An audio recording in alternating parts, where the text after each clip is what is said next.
Greetings and good day, everyone. I'm Kimberly A. Muñez. Hi, my name is Glenn Paulo Alcaintic. We are here to report our chosen agricultural extension project titled Green the Home, focusing on vegetable production at Barangay Marcos. A little backstory about the photo. You can see me and my partner interviewing one of the founding members of the project, Nanay Adelfa Bagarino. Basic information. As you can see, this contains the necessary data in order for the project to function. For instance, the project-specific location, our chosen project, is located at Barangay Marcos. Its implementing unit is the Department of Agricultural Education and Extension, or DIEX for short. It also showcases agencies cooperating for the project's accomplishment, such as the Barangay Local Government Units of Marcos and Baybay City's own local government unit. Other departments of VSU such as Eco-Farming, Field Crops, Department of Horticulture, Department of Animal Science, and Department of Pest Management. Furthermore, basic information also contains the duration because it had already become an official project way back in 2012. Our focus was the current project which started at 2021 with an expected date of completion which is 2023. With a total approved budget of 120,000 that did match with the release budget.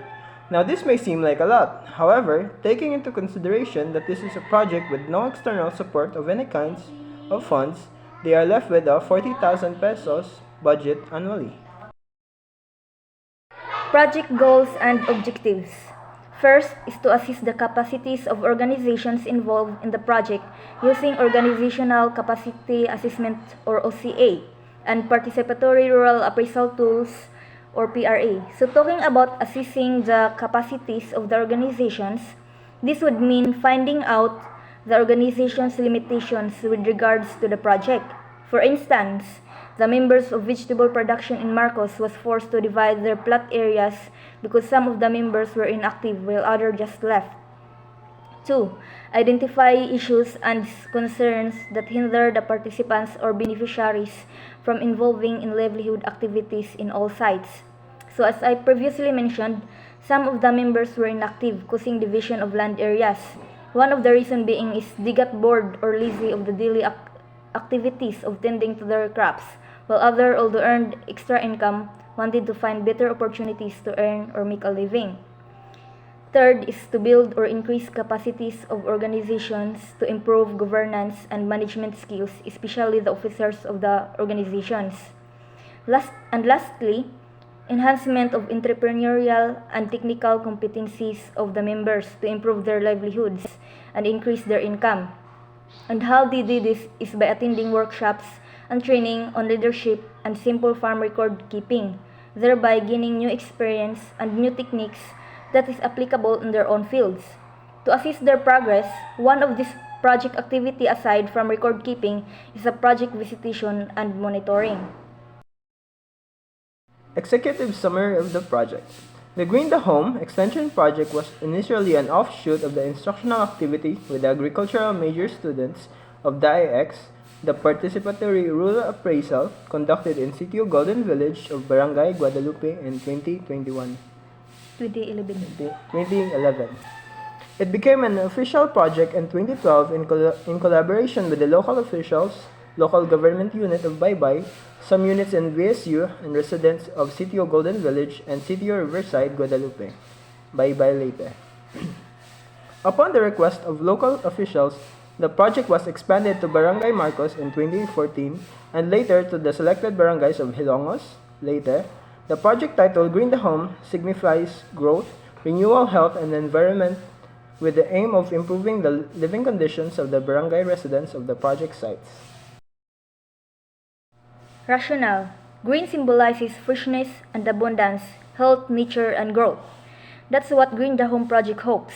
Fresh hope for struggling communities, abundance where the basic needs of families are met, healthy living where the environment is protected and social norms are respected, and expansion of opportunities for the disadvantages.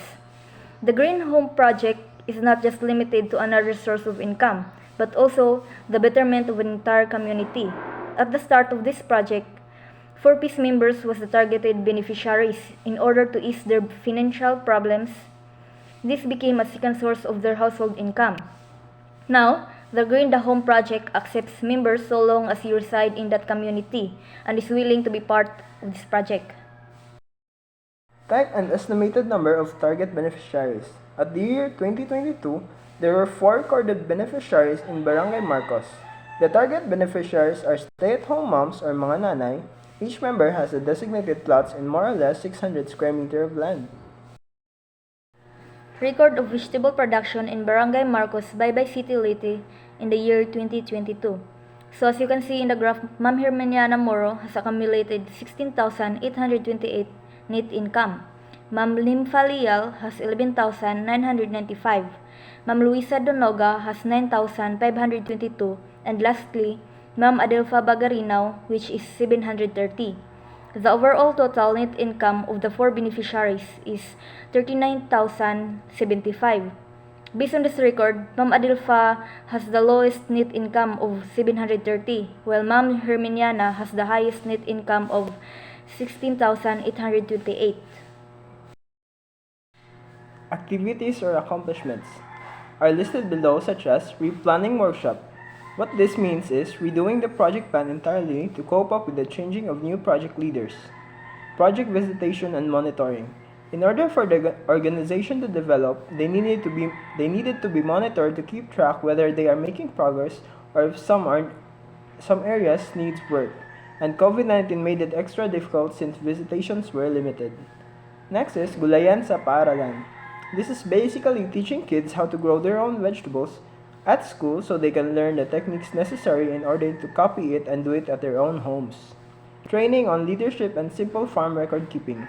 Leadership training is significant to enhance their leadership skills of the project officers for better management of not only the projects but with the members as well.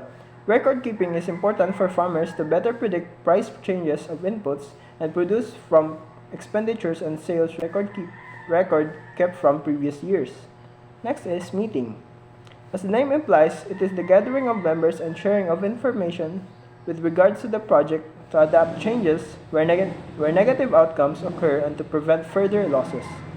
Distribution of farm inputs. When we say farm inputs, this is basically the allocation of seeds, fertilizers, and other things needed for farming to the project members.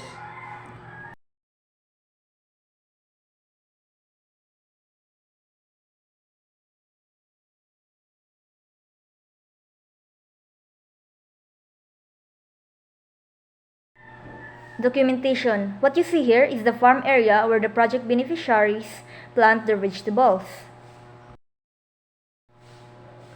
This is one of the Green the Home project members, Mrs. Adelfa Bagarinaw. She is one of the founding or oldest members of the Green the Home project.